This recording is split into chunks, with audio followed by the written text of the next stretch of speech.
in my own usual quiet way. I had related to all the presidents who were around when this trouble started. What did you tell them? Whatever I discussed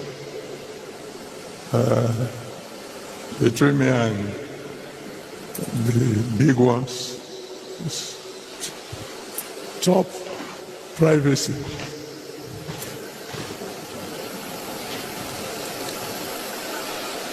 I have done my best, quietly, behind the scenes. But as I've always told you, you can only advise the commander-in-chief. You can't command him. Because if you command the commander-in-chief, then you become the commander of the commander-in-chief. That doesn't make sense. But I've tried. And God is my witness.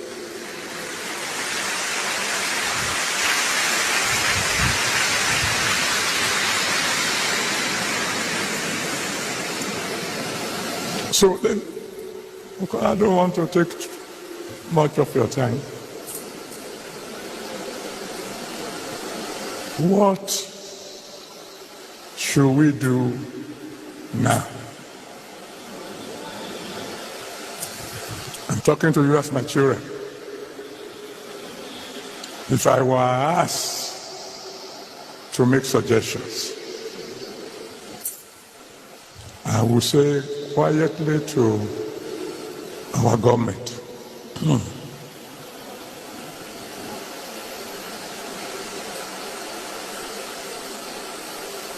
move fast.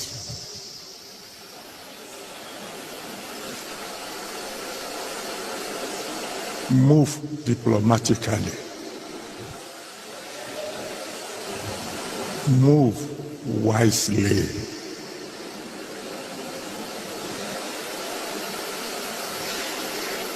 Find a way to convince the President of America to please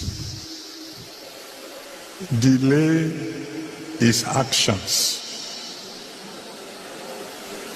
for about 100 days.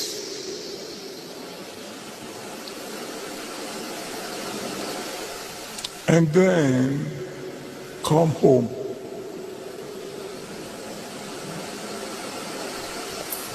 And tell our security chiefs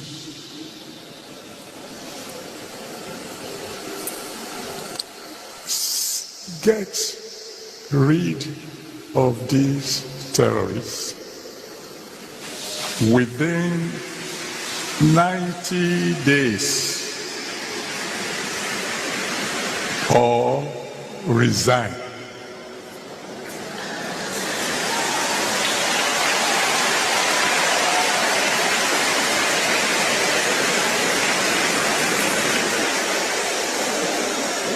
Now that, I'm sure, will sound familiar to those of you who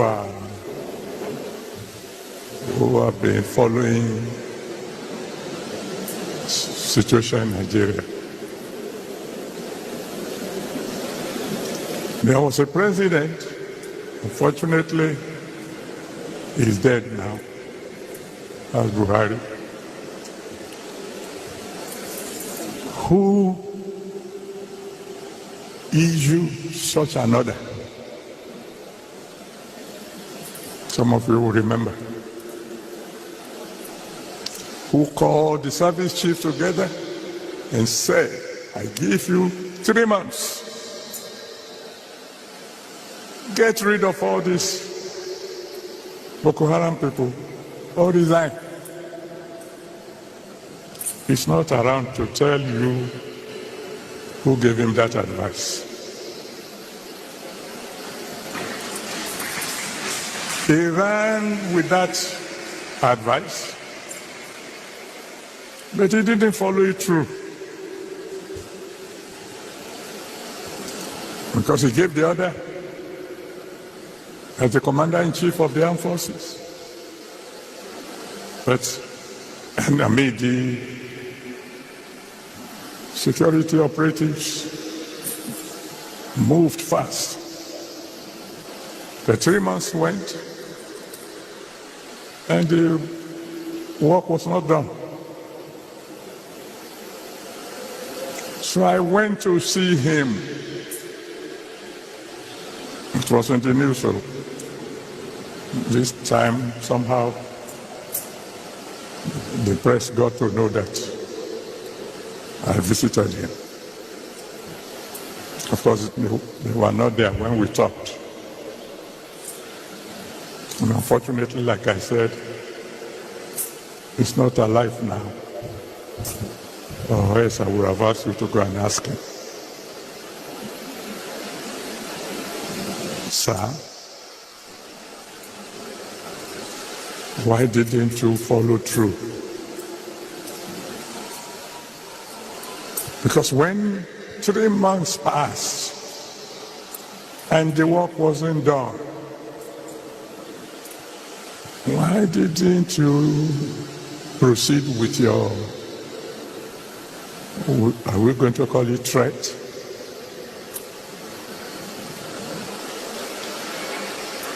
I won't tell you the details, but one thing came out of that meeting.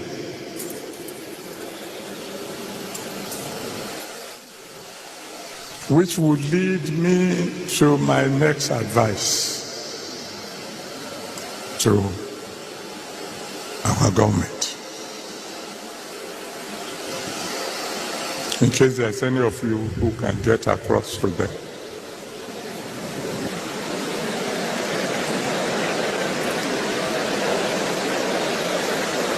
That when giving orders to the service chief this time round, we should make it clear to them that they are not only to eliminate the terrorists, they should eliminate their sponsors.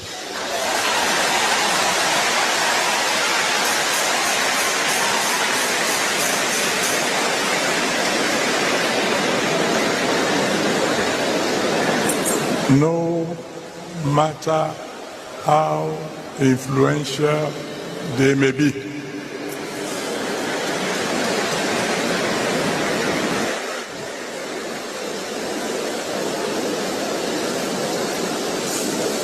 When I say my people, when I say our leaders should move fast, move diplomatically, we have to be and move wisely. We must take note of the fact that if America should attack us, China is not coming to defend us.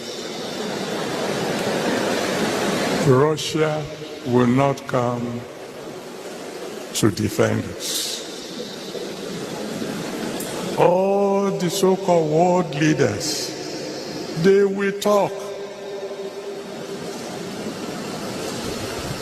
They will condemn what America had done in strongest terms. But that's all they will do. That's all. Britain is not going to come and help us. No foreign or no other foreign powers will come to our aid. This is not the time for joking. This is not the time for grammar.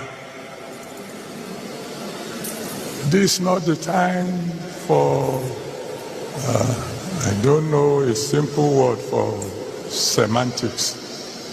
It's not the time when you begin to argue. Is it,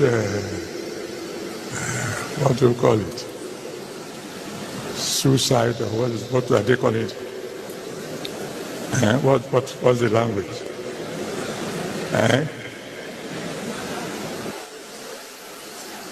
Whatever they want to call it.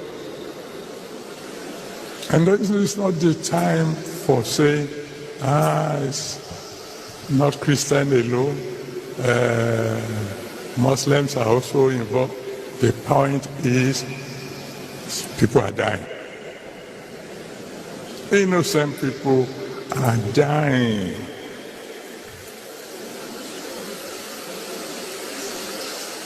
I almost spoke last month when I heard the speech of my in-law, the president. When I heard the speech, particularly that section that spoke about security, and you can go and listen to it again, where I heard him say, all is well now, that displaced people have returned to their villages, and I almost said, the one who wrote that speech for my president, my in-law, does not like him.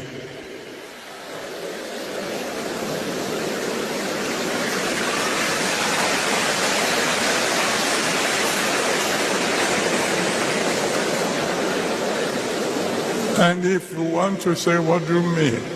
Somebody wrote it, but it's the president who read it.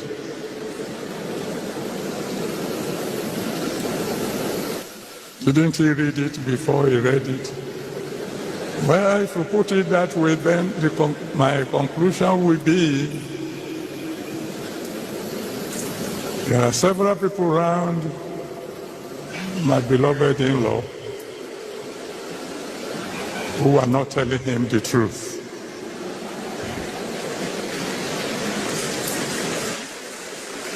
But that's all right, because, I think the following day in the newspapers we read about a traditional ruler being killed, whether in Kwara or Kogi, while the wife was hiding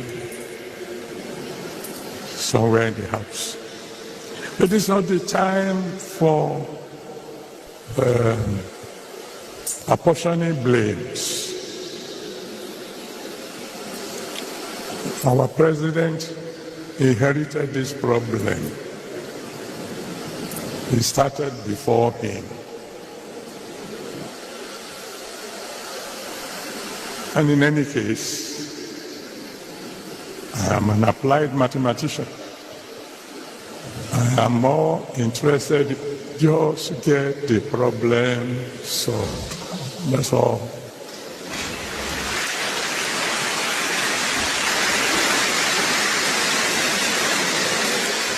Let's let the government use diplomatic method to convince President Trump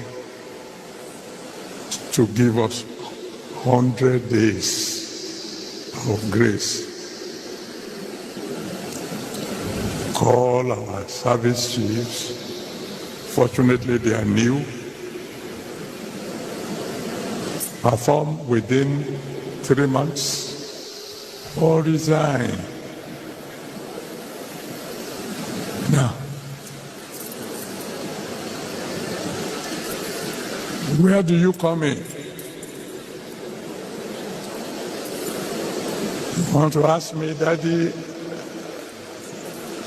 you want to tell us you had no idea that something like this is coming?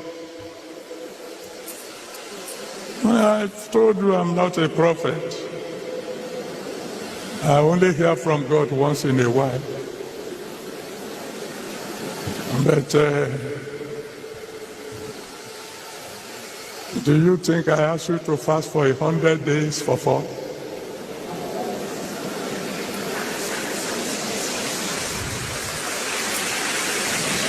Didn't I share with you, my children? Didn't I share with you that God said this will be a remarkable year? Didn't I share with you that God said that the wind that was blowing last year, that started blowing last year, is going to become a bit more violent this year? Did I tell you?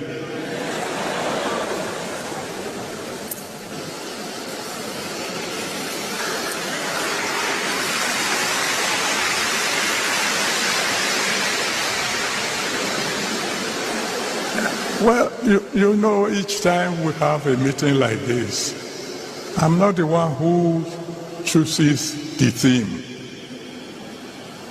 It's God. Whatever He asks me to talk on, that's what I talk on. Now, concerning what we are still discussing, by this time next week, we will be having a Holy Ghost service in Abuja. And when we were asking God what will be the theme, He gave us the theme, Fear Not.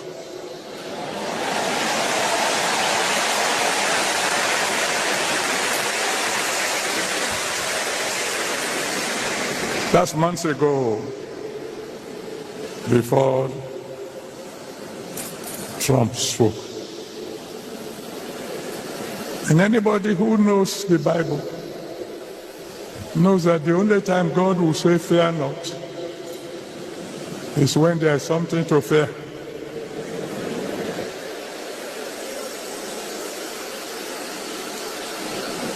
So, when I put all these things together, I know in this year that God says will be remarkable. One way or the other, there will be peace again in Nigeria.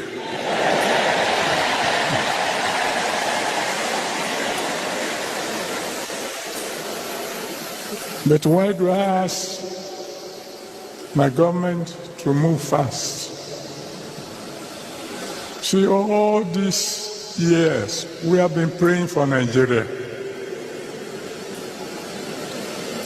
We can't pray all these prayers without something happening.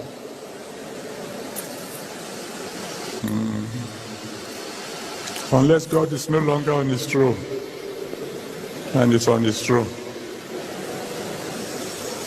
And you see, I'm saying it again. I'm a mathematician, an applied mathematician. And there is a law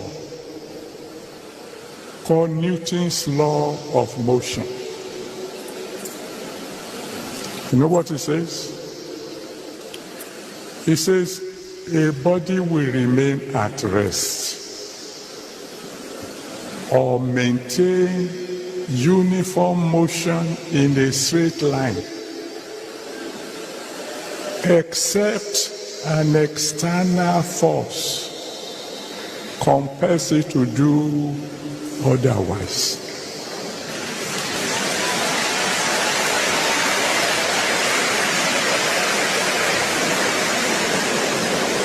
That's Newton's law of motion. meaning whatever